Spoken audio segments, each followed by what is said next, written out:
去年海军陆战队99旅的营区内底，有一位中尉排长死亡的案件。今仔日家属搁再呼吁国防部长邱国正，得要按照约束查明真相。有立委指出，军中的这个心理辅导官比例上少，部队嘛无重视高风险的人员，应该爱来改善。因为国防部是强调讲，这案件的调查过程绝对无温暖、无暗坎。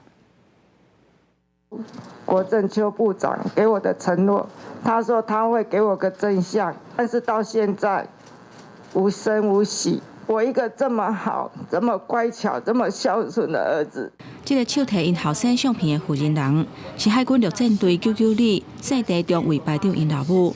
因后生去年9月，那亲像伫营区内底自杀。伊专工为高雄上北，去立法院开记者会，甲国防部长邱国正发声，希望伊爱讲会到做会到，都要查明真相。我儿子的压力已经这么大了，也没有打个电话说给我们家属，我宁愿去2期，我也不愿再待在那个鬼地方。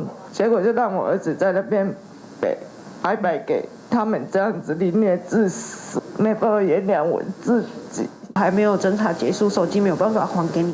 这个老母是好甲4年岁，这个因后生是去予连长精神甲语言的霸凌，才会做出极端的选择。嘛批评国防部，代志发生到今已经半年，要是无法度互家属一个交代。立委指出，这个4地排长是属于高风险纵火伤害名单，部队煞无积极处理，呼吁国军都要改善心理辅导官比例上少的问题。188000元，但是在国军里面具有咨商心理师、社工师相关证照的人呢，总共是155人。我们配比算的话是1比1212。今天是受到长官的霸凌、不公、压力，要怎么样让他们能够来正常的抒发跟有所表达？任何人命的伤损都是我们的官兵袍泽，各级干部必须要去勇敢的去面对问题，解决问题。